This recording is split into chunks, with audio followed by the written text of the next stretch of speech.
Hoje a Rádio Bandeirantes, a partir de 20 para as 10, vai entrar em cadeia com o Band News TV, porque hoje tem um acontecimento, e esse acontecimento é esperado de uma maneira incrível pelos brasileiros. Estão participando ativamente da eleição americana, e o Marcelo D'Angelo, jornalista Marcelo D'Angelo, diretor executivo do Band News TV, está aqui conosco para falar sobre esse evento mais do que especial, que é a última oportunidade dos candidatos à presidência se encontrarem num debate. Tudo bem, D'Angelo? Boa tarde. Boa tarde, Ronald. Boa tarde aos ouvintes da Rádio Bandeirantes.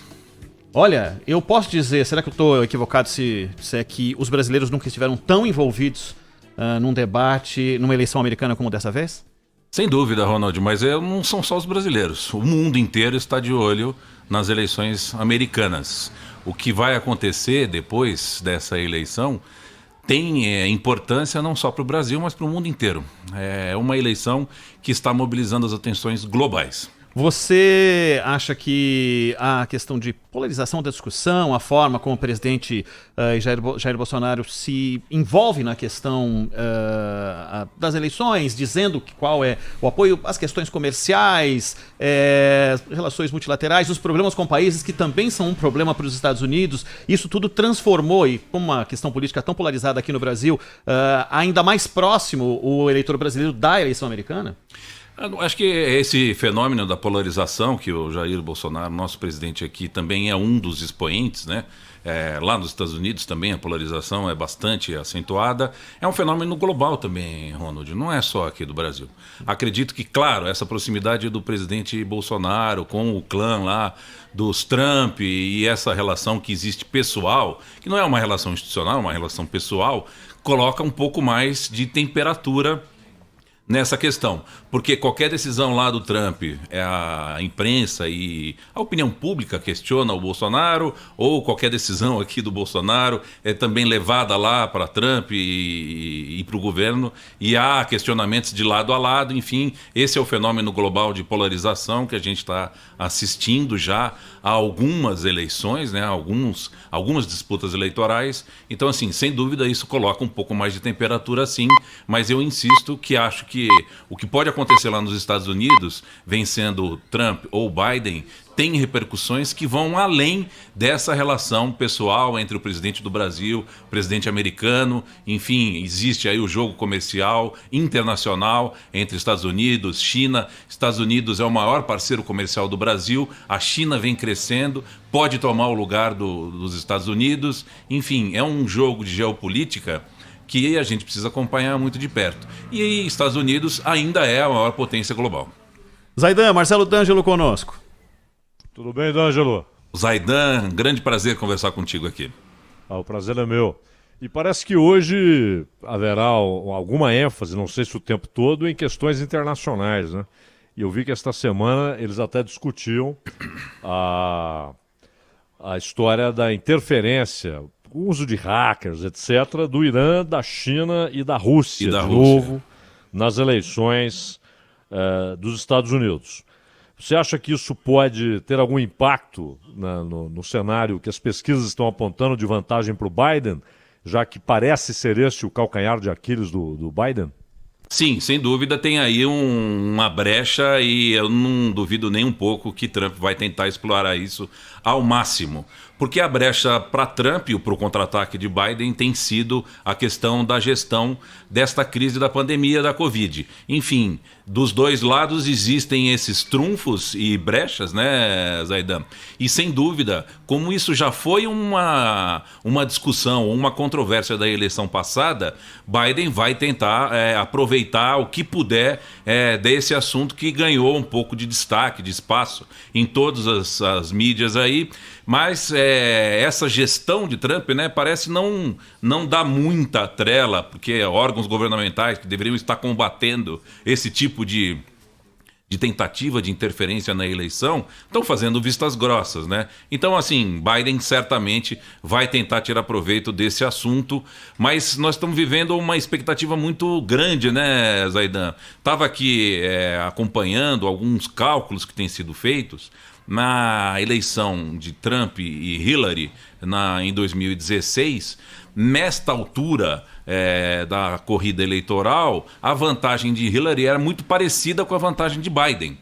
E alguns cálculos foram feitos em todos os estados onde Trump acabou virando no resultado das urnas, contrariando as pesquisas. Se aconteceu o que aconteceu em 2016, Trump ganha agora em 2020. Há uma questão muito interessante que tem que ser acompanhada aí momento a momento dessas questões das pesquisas eleitorais, mas vários estados onde hoje Biden apresenta vantagem de até 10 pontos, quando foi feito o exercício na eleição anterior, comparando com os mesmos números de Hillary Clinton em 2016, Trump acabou vencendo. Desses 10 estados pesquisados, Trump venceu em 10, aliás, em 7. E o mesmo pode acontecer esse ano aqui, Zaidan. O D'Angelo, e hoje haverá essa mudança no mecanismo ali, com 2 minutos de microfone desligado enquanto o outro está falando. Será o tempo todo assim ou haverá um tempo de debate franco aberto? Olha, Zaidan, é até uma certa frustração, né? Você também acompanha esses debates, Ronald também, enfim, todo mundo tem acompanhado e a gente sempre ressaltou que os debates lá nos Estados Unidos são menos engessados que aqui no Brasil, né? Aqui no Brasil já há uma tradição, o microfone é cortado, enfim, há um controle rigoroso aí do cronômetro dos candidatos quando da participação em debates. Nos Estados Unidos nunca foi assim, sempre foi um pouco mais solto, né? Para que o debate pudesse acontecer mesmo. O problema é que Trump abusou desse mecanismo no primeiro encontro, ali praticamente interrompia o Biden ao tempo todo, ele interrompia até o moderador, né? Ele chegou a discutir com o moderador no primeiro debate. Então, assim, essa é uma tentativa de controlar um pouco o Buffalo Trump, Zaidan. Como é que vai ser... Oi, Zaidan, só mais uma aqui. O acompanhamento do debate. Vocês estão do lado de cá, você, Eduardo Castro, o embaixador Sérgio Amaral. Como é que é estar do lado de cá e ter que transportar essas reações? Lá o mediador tem uma participação muito efetiva, né? Ele não tem papas na língua muitas vezes, né? Ele intervém mesmo. Como é que é do lado de cá você transportar tudo aquilo que está acontecendo num outro cenário para quem vai estar assistindo e quem vai estar acompanhando pela Rádio Bandeirantes? Bom, o Band News TV, o Grupo Bandeirantes, inclusive, tem um pioneirismo, uma tradição enorme aí na questão dos debates e a gente tem se dedicado a isso com bastante intensidade. O Band News já transmitiu os outros debates e, diferente de outras emissoras, a gente tem um tradutor, um intérprete para cada um dos atores desse debate. Diferente dos outros lugares. Então tem um tradutor para Trump, outro para Biden e outro para o moderador. Isso dá bastante agilidade para a gente tentar levar ao telespectador e aos ouvintes aí da Rádio Bandeirantes maior fidelidade para esse debate. Mas a expectativa, sem dúvida, é de que o debate possa acontecer. E essas trocas, essas interrupções, como citou aí o Zaidan, fazem parte desse clima do debate. É isso que torna o debate um pouco mais atraente, mais interessante, para que os candidatos consigam se confrontar mesmo e duelar aí em pontos, sempre a gente advoga isso, né, que sejam pragmáticos, sejam do interesse do eleitorado e, enfim, até do globo todo aí, como a gente tem acompanhado, Ronald. Zaidan. Ô, D'Angelo, uma última da minha parte aqui. Você falava da comparação com o cenário das pesquisas, né, o cenário eleitoral em 2016, quando o Trump virou em alguns estados-chave, né?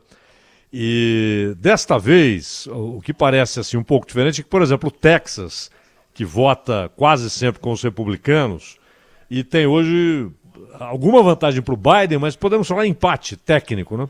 Entre os dois, num estado onde os republicanos costumam ter uma larga vantagem. Você acha que, considerando os estados, principalmente os mais populosos e com mais representantes no colégio, o cenário é um pouco pior para o Trump agora do que em 2016? Sem dúvida, Zaidan. Mergulhando um pouco nesses dados de todas as pesquisas, é possível perceber que em um maior número de distritos, e essa questão é uma questão muito importante na eleição americana, afinal de contas o voto ali é distrital, né? O Trump perde em maior número, em maior volume também de votos nesses distritos eleitorais em relação a 2016. Mas ainda assim, não o suficiente para dizer que Biden tem aí um resultado já tranquilo e provável. Há sim uma expectativa ainda muito grande, por isso esse debate de hoje é fundamental, é importante, é uma chance de Biden consolidar essa liderança, ou é a chance também de Trump aumentar aí, ou diminuir pelo menos a diferença e conseguir chegar com mais fôlego no dia da eleição, Zaidan? Quando um time vem de uma vitória, apesar pode estar combalido, tal, mas vem de uma vitória, ele se enche de ânimo. De ontem para hoje saíram alguns números que mostraram uma diferença um pouco menor do que já se mostrava. Dizem lá, pelo menos que a gente acompanha com o Eduardo Barão, com todo mundo, que era o debate para o Trump virar esse placar ou pelo menos se aproximar na pesquisa. Essa redução vai transformá-lo ainda mais enfático no debate para expor Biden? É o momento, ele vai chegar mais cheio de determinação para fazer essa virada, para promover essa virada? Ronald, eu acho que sim, né? Eu não sei, minha percepção, as pessoas podem entender de forma diferente, mas Trump é muito mais acostumado às câmeras, ao formato da televisão, ao formato do debate.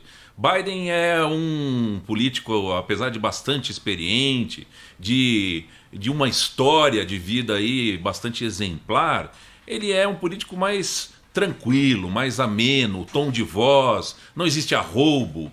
E isso na televisão, será que vai ser suficiente para consolidar ou segurar essa ascensão de Trump nessa reta final? Como você disse, o Trump vem aí conseguindo aumentar a sua base, ou pelo menos está colocando mais gás, mais café nesse bule aí, né? Então, assim, não sei, eu assisti a entrevista que substituiu o que seria o segundo debate entre os dois candidatos à presidência dos Estados Unidos e pude perceber que o Trump é muito mais incisivo, ele é muito mais direto, ele está mais acostumado a lidar com essas ferramentas da mídia do que Biden.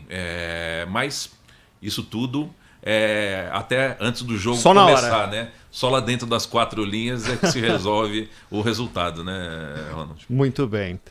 Ô D'Angelo, então a partir de que momento que o nosso ouvinte vai poder, pelo Band News TV, aqui na Rádio Bandeirantes a partir de 9h40, no Band News TV, a partir de 9h40 também, com você, Eduardo Castro, o embaixador Sérgio Amaral, vai ser incrível. Sem dúvida, e é um privilégio, né, contar com as análises do embaixador Sérgio Amaral. O embaixador Sérgio Amaral serviu em Washington, conhece profundamente o cenário político, eleitoral, econômico, social dos Estados Unidos, tem até hoje uma rede importante de contatos por lá. Então, portanto, acredito sim que a gente pode fazer hoje uma grande diferença acompanhando esse debate e ouvindo as análises do embaixador Sérgio Amaral. Só uma, o Zaidan pediu mais uma. Fala, Zaidan. Exatamente sobre essa história do Biden. Hoje, por exemplo, nos 60 minutos, ele sinaliza uma coisa muito perigosa, né? Que é a história de fazer uma comissão para estudar mudanças no sistema judicial dos Estados Unidos. Na verdade, ele quer mexer na Suprema Corte, justo agora em que ele, em tese, terá uma desvantagem, né, na composição da Suprema Corte, com um número maior de conservadores. É uma proposta muito ruim. Ele está mexendo em algo que funciona desde o início da independência dos Estados Unidos, o D'Angelo. Sem dúvida, e talvez não fosse o momento, né, de discutir esse assunto, né, e focar mais nas questões, porque assim, essa questão de mudar a Suprema Corte agora, ela tende a ser uma questão muito mais do próprio Joe Biden ou do governo que ele possa vir a encabeçar, do que uma questão da sociedade americana. Há também, claro, uma crítica aí ao Trump, que resolveu indicar para a vaga na Suprema Corte há tão pouco tempo antes da eleição, coisa que ele mesmo havia criticado quando presidente Obama, 8 meses antes da eleição, resolveu indicar um membro também para a Suprema Corte. Mas essa discussão da Suprema Corte ela tem muito mais a ver com os governos do que com o eleitorado americano, que hoje está mais preocupado aí com a questão da pandemia, da recuperação da economia, dos empregos, enfim, dos impostos, que são questões mais diretas aí no bolso do eleitor. Mas vale dizer também, né, que o presidente Trump tem aí alguns dilemas também para responder nesse momento aí, né? Então, assim, acho que ambos têm aí pontos em que podem ser atacados e que podem defender e fazer aí uma boa e consistente participação no debate hoje. Mas eu concordo contigo, acho que Biden tinha sido, desde o primeiro momento na campanha, tem sido questionado sobre esse assunto. Ele negava que tinha essa intenção, até que semanas atrás admitiu que pensa sim em aumentar, por exemplo, o número de vagas na Suprema Corte, né? Então, assim, acho que tem aí um telhado de vidro de Biden, Zaidan. Faltando 2 minutos para as 4, D'Angelo, boa sorte no trabalho de logo mais, estaremos juntos. Estaremos juntos aí, será um prazer nessa jornada acompanhar, junto com a Rádio Bandeirantes, o debate dos candidatos à presidência dos Estados Unidos. Valeu, Ronald. Valeu. Marcelo D'Angelo, diretor executivo do Band News TV. Não perca, logo mais, 9h40, vai ser incrível.